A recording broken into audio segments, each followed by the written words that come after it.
Queue న్యూస్లో పనిచేయటకు senior video editors కావాలను సంప్రదించవలసిన నెంబర్లు 8688926084. ఇక అసెంబ్లీ ముందుకు కీలక బిల్లులు. రేపటి నుంచి వానాకాలం సెషన్ ప్రారంభం. ఇందులోనే స్కిల్ యూనివర్సిటీ బిల్లుకు ఆమోదం, జాబ్ క్యాలెండర్, రైతు భరోసా, విధి విధానాల ప్రకటన, విద్యా వ్యవసాయ కమిషన్ల ఏర్పాటు, లోకల్ ఎలక్షన్లో రిజర్వేషన్ల పెంపుపై నిర్ణయాలు, తెలంగాణ తల్లి విగ్రహం రాష్ట్ర చిహ్నంపై చర్చించి ప్రకటన. ఈ నెల 23 నుంచి ప్రారంభం కానున్న అసెంబ్లీ సమావేశాలకు రాష్ట్ర సర్కార్ పక్కా ప్లాన్ తో రెడీ అయింది. పాలనలో దూకుడుగా ఉన్న రాష్ట్ర ప్రభుత్వం ఈ అసెంబ్లీ సమావేశాల్లో కీలక బిల్లులకు ఆమోదంతో పాటు ముఖ్యమైన అంశాలపై చర్చించి కీలక నిర్ణయాలు తీసుకోనున్నది. 10 నుంచి 12 రోజుల పాటు జరపనున్న వర్షాకాల సమావేశాల్లో పూర్తిస్థాయి బడ్జెట్ కు ఆమోదం తెలపడంతో పాటు స్కిల్ యూనివర్సిటీ బిల్లును ప్రవేశపెట్టి ఆమోదం తీసుకోనున్నారు. ఈ సమావేశాల్లోనే జాబ్ క్యాలెండర్ ను ప్రకటించనున్నారు. రైతు భరోసా, విధి విధానాలు, స్థానిక సంస్థల్లో బీసీ రిజర్వేషన్లు, సంక్షేమ పథకాల్లో అక్రమంగా లబ్ధి పొందిన వారి నుంచి రికవరీ, తెలంగాణ తల్లి విగ్రహం, రాష్ట్ర చిహ్నం తదితర అంశాలపై చర్చించి తీర్మానం చేయనున్నారు. విద్యా వ్యవసాయ కమిషన్ల ఏర్పాటుపై చర్చించనున్నారు. ఇక ధరణిలో జరిగిన అక్రమ వ్యవహారాలపై ప్రభుత్వం వైట్ పేపర్ పెట్టనున్నది. అన్నింటిపై సుదీర్ఘంగా చర్చిస్తూనే గత ప్రభుత్వ వైఫల్యాలను ఎండగట్టనున్నదంటూ ఒక వార్తను చూస్తా ఉన్నాం. ఇక్కడ గమ్మత్ విషయం ఏంటంటే అసెంబ్లీ ముందుకు కీలకమైనటువంటి బిల్లులు రాబోతా ఉన్నాయి.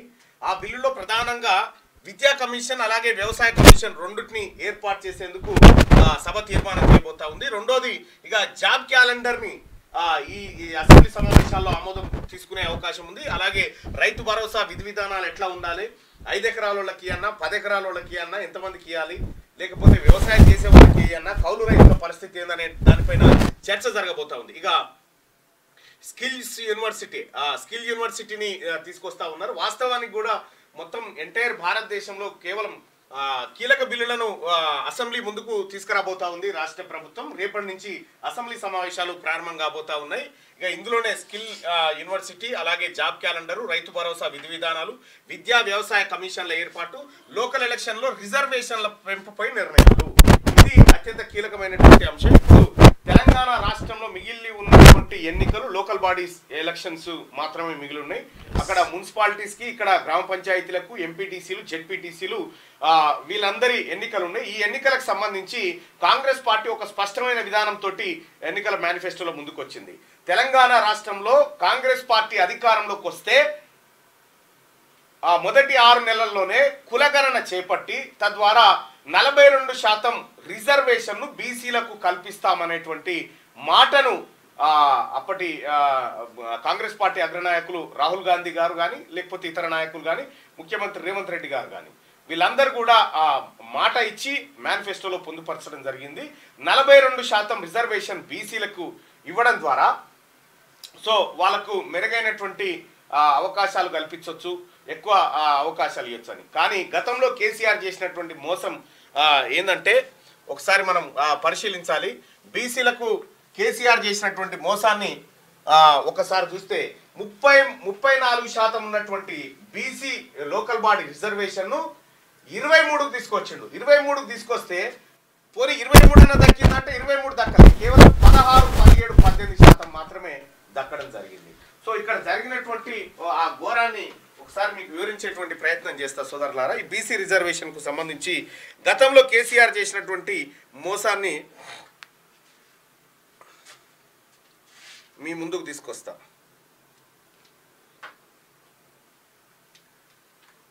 మొత్తం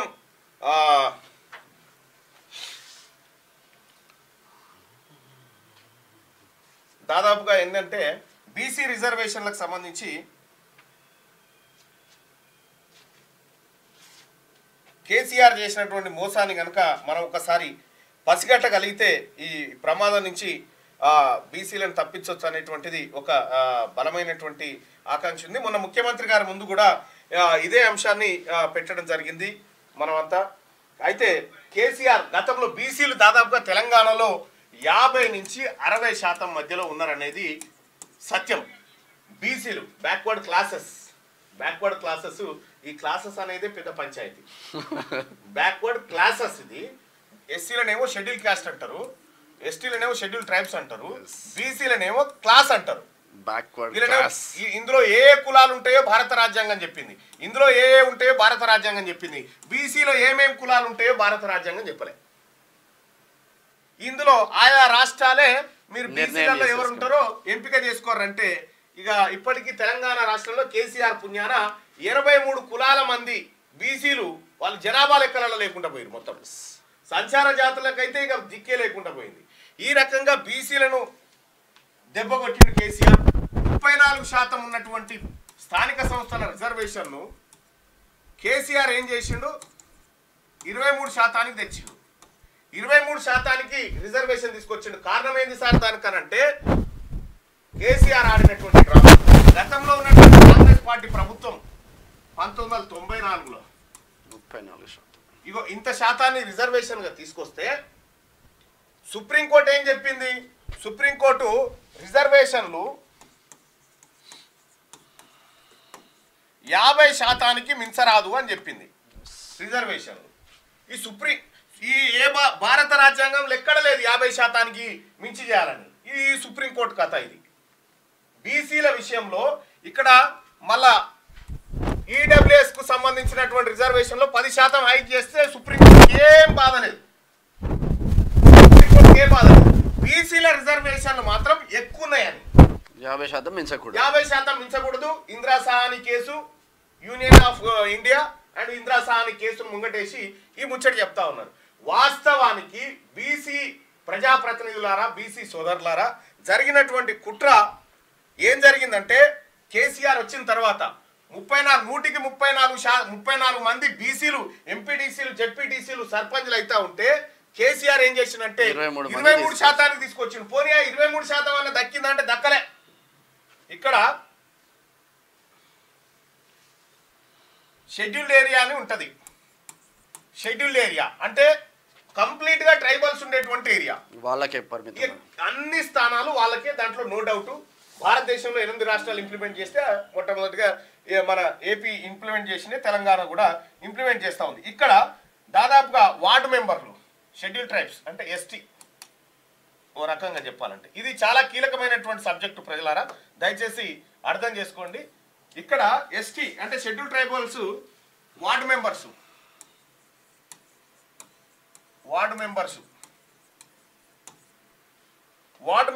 దాదాపుగా 19,384 మంది ఎస్టీలే ఉండాలి అంతే. ఆ ఏరియాలో దాదాపు సర్పంచులు ఎంతమంది అంటే సర్పంచులు 2,458.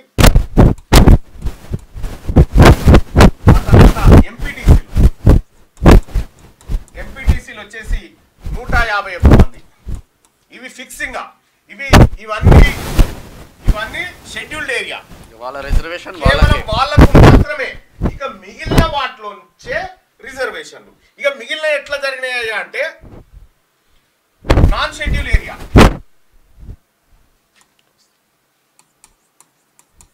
Non ST area. ఇక్కడ ఏం జరిగిందంటే వార్డు మెంబర్లు ఎవరెవరు ఎంతమంది ఉన్నారని చూస్తే ఇక్కడ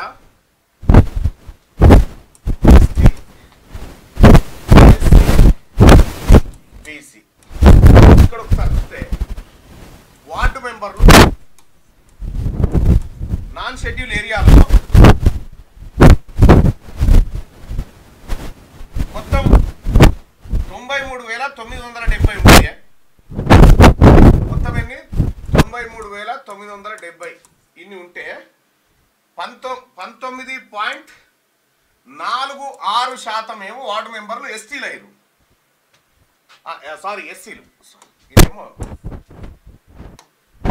6.64% ఎస్టీలు అయితే 19.46% ఏమో ఎస్సీలు అయ్యారు. బీసీలు ఎంతమంది అయ్యారు అంటే 23.59%. ఇక జనరల్ తీసుకుందాం. జనరల్ సంబంధించి 50.31% మంది అయ్యారు. 50.31% మంది వార్డు మెంబర్లు మన కేసీఆర్ పుణ్యాన ఇక్కడ 34% ఉన్నటువంటి రిజర్వేషన్లు వార్డు మెంబర్లో 23% దక్కినాయి బీసీలకు. ఇక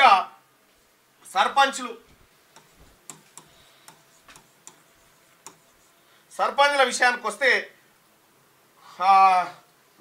నాన్ షెడ్యూల్ ఏరియాలో 10,293 మంది ఉన్నారు. 10,293 మందిలో ఎస్టీలకు ఎంత దక్కినాయా అంటే 6.68%. 6.68% ఎస్టీలకు దక్కినాయి. ఇక్కడ ఎస్సీలకు ఎంత దక్కినాయి అంటే 20.53% దక్కినాయి. ఇక బీసీలకు ఎంత దక్కినాయి అంటే 22.78 దక్కినాయి. ఇక జనరల్ ఎంత అయినాయి అంటే 50% అయినాయి. బీసీ కోట మొత్తం బీసీ ప్రజాప్రతినిధులు బాగా చూడాలి ఇది. ఎంపీటీసీలో ఎస్టీలకు ఎన్ని దక్కినాయి అంటే 11.49% ఎస్టీలకు దక్కితే ఎస్సీలకు 18.31% దక్కినాయి. ఇక బీసీలకు వచ్చేసి ఎంత దక్కినాయి అనుకుంటారు? బీసీలకు ఎంత దక్కినాయి అనుకుంటారు? బీసీలకు ఎంత దక్కినాయి అంటే 17.87. ఇక జనరల్ ఎన్ని అంటే 50.53. మినిమం 50 ఉంది ఇక్కడ. ఇక జెడ్పీటీసీలు చూడ్రి. జెడ్పీటీసీలు మొత్తం నాన్ షెడ్యూల్ ఏరియాలో 539 ఉంటే ఎస్టీలకు 14.66% దక్కినాయి. ఎస్టీలకు 17.44% దక్కినాయి. బీసీలకు 16.88% దక్కినాయి. ఇక జనరల్ 51.02% దక్కినాయి. ఇక్కడ వార్డు మెంబర్లలో బీసీలకు దక్కింది 23%. సర్పంచులలో ఎస్సీలకేమో 20% దక్కినాయి, బీసీలకు 22% దక్కినాయి. ఎంపీటీసీల విషయానికి వస్తే బీసీలకు 17%, ఎస్సీలకు 18% దక్కినాయి.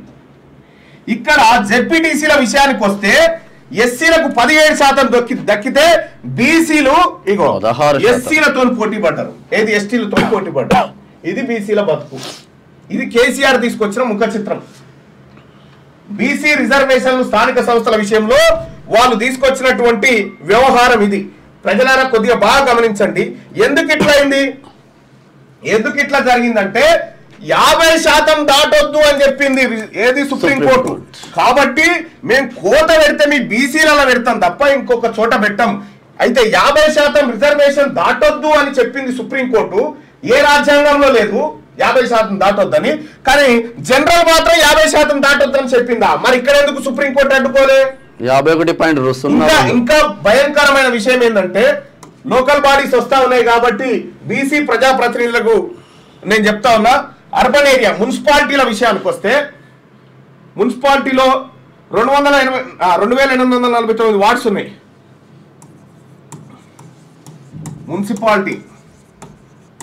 మున్సిపాలిటీలో ఎస్సీలకు 14.07, ఎస్టీలకు 5.75, బీసీలకు ఇక్కడ మున్సిపాలిటీ ఏరియాలో ఎస్టీలు తక్కువ ఉంటారు 29.55. ఇక జనరల్ విషయానికి వస్తే 50.61. ఇవి మున్సిపాలిటీలో వార్డు సభ్యులు. మున్సిపాలిటీ వార్డులలో ఎస్సీలకు 14%, ఎస్టీలకు 5.75%, బీసీలకు 29.55% దక్కినాయి. జనరల్ 50.61% దక్కినాయి. ఇక మున్సిపల్ కార్పొరేషన్లో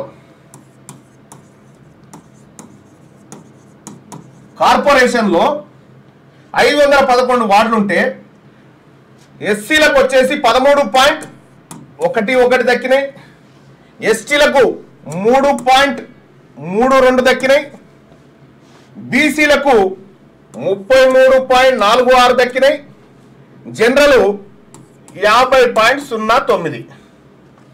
ఓకే. ఇక జిహెచ్ఎంసీ విషయానికి వస్తే ఇక్కడ 150 వార్డులు ఉంటే 6.66% ఏమో ఎస్సీలకు దక్కినాయి, 1.33% ఏమో ఎస్టీలకు దక్కినాయి, 33% ఏమో 33.33% ఏమో బీసీలకు దక్కితే జనరల్ ఏమో 58% దక్కినాయి. 58.66 58.66 దక్కినాయి. ఇక్కడ జిహెచ్ఎంసీలో 58% ఓపెన్ కేటగిరీ అయిపోయింది కదా. మరి బీసీలకు ఇక్కడ అన్యాయం జరిగింది లోకల్ బాడీస్ లో అని చెప్పి ఈ 8 తీసుకొచ్చి ఇలా కలిపితే ఇక్కడ ఇదేం లిమిట్ ఏం దాటిపోదు కదా. కానీ కలపలే. ఇదో కుట్ర కేసీఆర్ చేసినటువంటి కుట్ర. ఈ కుట్ర ద్వారా ఇప్పుడు జరిగిన ప్రమాదం ఏంటంటే బీసీ ప్రజాప్రతినిధులారా ఈసారి కాంగ్రెస్ పార్టీ 42% రిజర్వేషన్ బీసీలకు కేటాయిస్తేనే న్యాయం జరుగుతుంది. లేకపోతే ఇంతకంటే దరిద్రమైనటువంటి అన్యాయం జరుగుతుంది. ఇంకా మరి కాంగ్రెస్ పార్టీ 42% రిజర్వేషన్ ఇవ్వాలంటే ఏం చేయాలి? ఇప్పుడు 42% రిజర్వేషన్ ఇవ్వాలంటే ఏం చేయాలంటే 1994లో తీసుకొచ్చినటువంటి యాక్ట్ ఏదైతే ఉందో దాన్ని హైకోర్టులో ఛాలెంజ్ చేసినారు ఒక ఆయన. ఆమె పేరు స్వప్నారెడ్డి గారు. ఏం చేసింది ఆమె అంటే ఈ స్వప్నారెడ్డి గారు అప్పటి ఓ మాజీ మంత్రి సహకారంతో కేసు వేసింది. ఏమని హైకోర్టులో బీసీలకు 34% రిజర్వేషన్ ఉంది, ఇది అన్యాయం, 50% రిజర్వేషన్ దాటుతుంది వాళ్ళకు అని ఆమె కేసు వేస్తే సింగిల్ బెంచ్ ఏం చేసిందంటే 54% రిజర్వేషన్ 50% రిజర్వేషన్ దాటినప్పటికీ భారత రాజ్యాంగము ఒక నిర్దిష్టమైన కమిషన్ ఏర్పాటు చేసి బీసీల లెక్క తీసిన తర్వాత వాళ్ళ రిజర్వేషన్ పెంచుకోవచ్చు అని చెప్పింది. కాబట్టి దీన్ని మేము సమర్థిస్తున్నామని సింగిల్ బెంచ్ అంటే వెంటనే డబుల్ బెంచ్ పోయింది మేడం. డబుల్ బెంచ్ పోయి ఏం చేసింది? దీన్ని సవాల్ చేస్తే డబుల్ బెంచ్లో ఉన్నటువంటి ఆ పెద్దసార్లు ఇది 34% నడవదని చెప్పారు. 34% నడవదని కొట్టేస్తే ఇదే పుంజాల శివశంకర్ గారి కొడుకు డాక్టర్ వినయ్ గారు సుప్రీంకోర్టుకు పోయిండు. సుప్రీంకోర్టు పోయి దీన్ని ఛాలెంజ్ చేస్తే సుప్రీంకోర్టు ఏం చేసింది? అసలు కథ ఇన్నే చూడండి. సుప్రీంకోర్టు ఏం చేసిందంటే లేదు ఈ 34% కాదు, బీసీలకు రిజర్వేషన్ ఇవ్వచ్చు, పెంచొచ్చు స్థానిక సంస్థల్లో, అది రాష్ట్రాల పరిధిలోని అంశం. కాకపోతే బీసీల జనాభా ఎంత ఉందో లెక్కబెట్టి అప్పుడు పెంచుకోవడానికి లెక్కబెట్టుడు ఎట్లా లెక్క పెట్టాలంటే కమిషన్ వేయాలి. బీసీ కమిషన్ వేసి ఈ కమిషన్ ద్వారా బీసీల లెక్కబెట్టి మనం బీసీలను ఎప్పుడు లెక్క పెట్టలేదు చూడండి. మీరు ఎస్టీల లెక్క దొరుకుతుంది, ఎస్సీల లెక్క దొరుకుతుంది, కానీ బీసీల లెక్క దొరకదు. ఎందుకంటే బీసీలను లెక్క పెడితే ఇది ఇవ్వాల్సి వస్తుంది కాబట్టి. అయితే దీన్ని అధిగమిస్తూ కాంగ్రెస్ పార్టీ రాహుల్ గాంధీ గారు, గౌరవ ముఖ్యమంత్రి రేవంత్ రెడ్డి గారు బీసీలను లెక్క పెట్టాల్సిందే, కులాల వారీగా లెక్క పెట్టాల్సిందే అనేటువంటి ప్రతిపాదన తీసుకొని వచ్చి బీసీలకు న్యాయం చేయాలనేటువంటి ఆలోచనలో వాళ్ళు ప్రతిపాదన తీసుకొచ్చారు. అయితే ఇక్కడ సుప్రీంకోర్టు ఏం చెప్పిందంటే ఈ కమిషన్ వేసి నువ్వు ఫస్ట్ బీసీలను లెక్కబెట్టు, బీసీలను లెక్కబెట్టి బీసీలకు నిజంగా రాజకీయ ప్రాతినిధ్యం దొరకట్లేదు, ఆర్థికంగా సామాజికంగా వెనుకబడి ఉన్నారు అని మీరు భావించినప్పుడు ఈ 34% ఇవ్వడానికి ఎలాంటి అభ్యంతరం లేదని చెప్పింది. అయితే ఈడ ఏం చేసిండు కేసీఆర్ ఏం చేసిండంటే కోర్టులో కేసు వేస్తానికి పోయిండు. బీసీలకు మేము రిజర్వేషన్ వేస్తామని కేసు వేస్తానికి పోతే ఈ ఇనక ముందుకే ఇంకా డిస్పోజ్ కూడా కాలే, ఇప్పటికి కూడా ఆ కేసు అట్లే ఉంది. ఇంకా సుప్రీంకోర్టులో ఇంకా కేసు అట్లే ఉంది, స్టిల్ పెండింగ్. సుప్రీంకోర్టు తిట్టింది 50% రిజర్వేషన్ ఇవ్వద్దంటుందని ఈ 34ను తీసుకొచ్చి 23 చేసి ఎలక్షన్ పెట్టిండు కేసీఆర్. ఎలక్షన్ పెడితే 23 పెట్టి ఎలక్షన్ పెడితే మనకు దక్కింది గిది, ఈ వచ్చే బీసీలకు దక్కింది గిది. ఇప్పుడు కాంగ్రెస్ పార్టీ ప్రభుత్వం ఏం చెప్తా ఉంది? ఈ కేసులో ఇంప్లీడ్ అన్న కావాలి, ఈ కేసులో ఇంప్లీడ్ అయి వెంటనే కమిషన్ ద్వారా ఇక్కడ చాలా మంది చెప్తా ఉన్నారు కులగణన చేయాలంటే 5-6 నెలలు పడుతుంది. 5-6 నెలలు ఏం పట్లే ఏడా. బీహార్లో 9-10 కోట్ల మంది ఉన్నారు. కేవలం ఇంటి నెంబర్లు వేసుకోవడానికి 2 వారాలు పట్టిందాడా, కులగణన చేయడానికి 3 వారాలు పట్టింది. మొత్తం 5 వారాలలో కులగణన కంప్లీట్ అయిపోయింది. అక్కడ కులగణన కంప్లీట్ అయిపోయింది. అయితే 5-6 నెలలు పడుతుంది. లేకపోతే లోకల్ బాడీస్ నిర్వహించకపోతే కేంద్రం నుంచి రావాల్సిన ఏ గ్రాంట్లు ఏడిగో రావాల్సిన ఎన్ని వస్తాయి. కానీ బీసీల లెక్క తేలకుండా, బీసీల ప్రాతినిధ్యం తేలకుండా బీసీల జనాభా ఎంతనో తేలకుండా నీవు లోకల్ బాడీ సెలక్షన్ పెడితే 23% కాదు 16-17%కే వచ్చి పడిపోతుంది. అగో ఆ ప్రమాదం ఉంది. అందుకోసమే నేను మొన్న ముఖ్యమంత్రి గారు ముంగట చెప్పడం జరిగింది. ముఖ్యమంత్రి గారు కూడా సానుకూలంగా ఎస్ ఇది చేయాల్సిందే అని చెప్పి ఇక్కడ ప్రస్తుతం ఉన్నటువంటి పరిస్థితి చెప్తా ఉన్నా. కులగణన ఎవరైతే గౌరవ రాహుల్ గాంధీ గారు అలాగే రేవంత్ రెడ్డి గారు వీళ్ళందరూ కూడా కులగణన చేపడతామని, ఈ కులగణన చేపట్టడం మనకు 9-10 కోట్ల మందిని లెక్క పెడతానికే 5 వారాలు పట్టింది. కేసీఆర్ సమగ్ర కుటుంబ సర్వే చేసి దాదాపు 90 పాయింట్స్ పెట్టిండల్లా. ఒకటే రోజు మొత్తం ఒకటే రోజులో మొత్తం కంప్లీట్ అయిపోయింది. మొత్తం కోతులెన్ని, కొంకనక్కలెన్ని, గొర్రెలెన్ని, బర్రెలెన్ని, సైకిళ్ళెన్ని, వాచ్లెన్ని అన్ని లెక్క పెట్టాం ఒకటే రోజుల.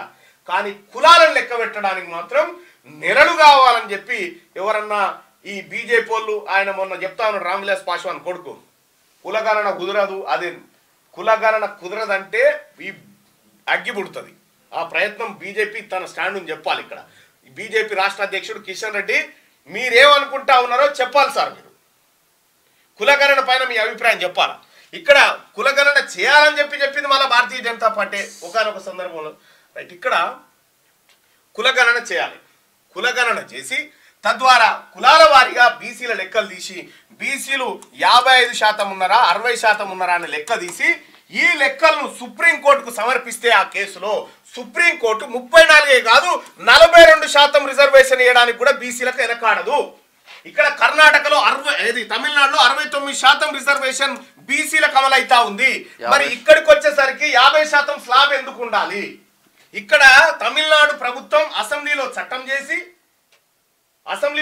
చేసి పార్లమెంటుకు పంపి పార్లమెంట్ నుంచి రాష్ట్రపతికి పంపి దాన్ని తీసుకుపోయి 9th షెడ్యూల్లో పెట్టిరు. సేమ్ ఇదే కార్యక్రమం తెలంగాణ కూడా చేయాల్సిందే. తెలంగాణ చేస్తే 42% రిజర్వేషన్ వస్తుంది. ఇక వేరే ఏ రకంగా చేసినా పార్టీల దయాదాక్షిణ్యం చేసినట్టు అవుతుంది. కాబట్టి 42% రిజర్వేషన్ బీసీలకు దక్కాల్సిందే. దక్కకపోతే రాజకీయంగా అన్యాయం జరుగుతుంది. ఈ రిజర్వేషన్ అంశాన్ని దయచేసి సోదరులారా పరిశీలించాలి. కేసీఆర్ మనల్ని 34 నుంచి 23కు పట్టుకొచ్చిండు. 23కు పట్టుకొచ్చిండు. ఎంత పోయింది? దాదాపు 11% కోల్పోయినాం మొన్నటిసారి. 111 మంది సర్పంచులు బీసీలు కాకుండా పోయారు. 111 మంది ఎంపీటీసీలు బీసీలు కాకుండా పోయారు. 111 మంది జెడ్పీటీసీలు బీసీలు కాకుండా పోయారు. కాబట్టి సోదరులారా దీనిపైన ఈ 42% అనేది చాలా ఇంపార్టెంట్. ఇది కులగణన ద్వారా సాధ్యము. అది కూడా కమిషన్ తో మాత్రమే చేయాలి. నిర్దిష్టమైన కమిషన్ ఏర్పాటు చేసి మీరు బీసీ గణన చేపట్టి మాకు ఇవ్వండి, 34% కాదు అంతకంటే ఎక్కువ ఉంటే కూడా ఇవ్వడానికి మేము సిద్ధంగా ఉన్నామని చెప్పి అదే ఇందిరా సాహని కేసులో చెప్పింది. ఇప్పుడు ఆల్రెడీ కోర్టులో కేసు ఉంది. ఆ కేసులో కూడా ఈ అంశాలను సుప్రీంకోర్టు ప్రస్తావించింది. ఇది నిర్దిష్టంగా జరుగుతున్నటువంటి వ్యవహారం. కాబట్టి బీసీ ప్రజలారా, బీసీ ప్రజాప్రతినిధులారా కొద్దిగా అప్రమత్తంగా ఉండండి. లేదంటే 23% కాదు మొత్తమే పడిపోయడానికి అవకాశం ఉంటుంది. అంటే ఇది ఇంతసేపు పోయింది. కానీ అసెంబ్లీ ముందుకు కీలక బిల్లులు రేపటి నుంచి ఇదే కదా రైట్. ఈ నెల 23 నుంచి ప్రారంభం కానున్న అసెంబ్లీ సమావేశాలకు రాష్ట్ర సర్కార్ పక్కా ప్లాన్ తో రెడీ అయింది. పాలనలో దూకుడుగా ఉన్న రాష్ట్ర ప్రభుత్వం ఈ అసెంబ్లీ సమావేశాల్లో కీలక బిల్లులకు ఆమోదంతో పాటు ముఖ్యమైన అంశాలపై చర్చించి కీలక నిర్ణయాలు తీసుకోబోతున్నది. 10 నుంచి 12 రోజుల పాటు జరపనున్న వర్షాకాల సమావేశాల్లో పూర్తిస్థాయి బడ్జెట్ కు ఆమోదం తెలపడంతో పాటు స్కిల్ యూనివర్సిటీ బిల్లును ప్రవేశపెట్టి ఆమోదం తీసుకోనున్నారు. ఈ సమావేశాల్లోనే జాబ్ క్యాలెండర్ ను ప్రకటించనున్నారు. రైతు భరోసా, విధి విధానాలు, స్థానిక సంస్థల్లో బీసీ రిజర్వేషన్లు ఇది కీలకం. సంక్షేమ పథకాల్లో అక్రమంగా లబ్ధి పొందిన వారి నుంచి రికవరీ, తెలంగాణ తల్లి విగ్రహం, రాష్ట్ర చిహ్నం తదితర అంశాలపై చర్చించి తీర్మానం చేయనున్నారు. విద్యా వ్యవసాయ కమిషన్ల ఏర్పాటుపై చర్చించనున్నారు. ధరలో జరిగిన అక్రమ వ్యవహారాలపై ప్రభుత్వం వైట్ పేపర్ పెట్టనున్నది. అన్నిటిపైన సుదీర్ఘంగా చర్చిస్తూనే గత ప్రభుత్వ వైఫల్యాలను ఎండగట్టబోతా ఉన్నది. క్యూ న్యూస్ లో పనిచేయటకు సీనియర్ వీడియో ఎడిటర్స్ కావాలను సంప్రదించవలసిన నెంబర్లు 8688926084.